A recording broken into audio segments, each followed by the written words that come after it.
So আমরা এখন এসেছি সোশিও কালচারাল অ্যাসোসিয়েশন ইন্দিরানগরে। তোমরা অ্যাজ ইউজুয়াল গুগলে সার্চ করবে, পুরোপুরি পেয়ে যাবে, কোনো অসুবিধা হবে না। ঢুকতে এখানে প্রচুর স্টল, খাওয়া দাওয়া চলছে। সামনে এইটা সম্ভবত কোনো একটা কমিউনিটি হল এবং এই সাইডে রয়েছে এদের পার্কিং।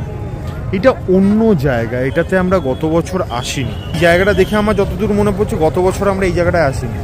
গত বছর এসেছিলাম একটা অন্য মাঠের মধ্যে ছিল, এটা সেই জায়গাটা নয়, এটা অন্য ইন্দিরানগর সোশিও কালচারাল। আমরা ফার্স্ট টাইম এলাম। ওইদিকে ভেতরের দিকে মা দুর্গা রয়েছে, তো চলো ওখানে যাই।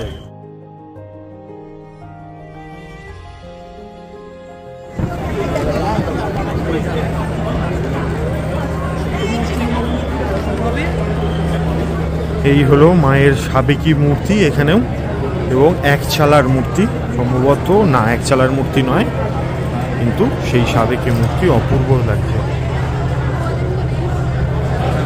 এই জায়গাটা খুব নর্মালভাবে একটা টেন্টের মতো করে এই জায়গাটাকে সাজানো হয়েছে।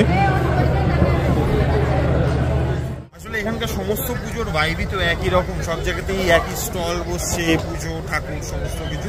বাট এই জায়গাটা এখন অব্দি বেশ জমজমাট, প্রায় রাত 11:30 বাজে। And this is our last destination, কারণ ব্যাঙ্গালোরে প্রচণ্ড ঠান্ডা, মানে এই হুডি জ্যাকেট পরে কোনোভাবেই কোনো কিছু মানাচ্ছে না।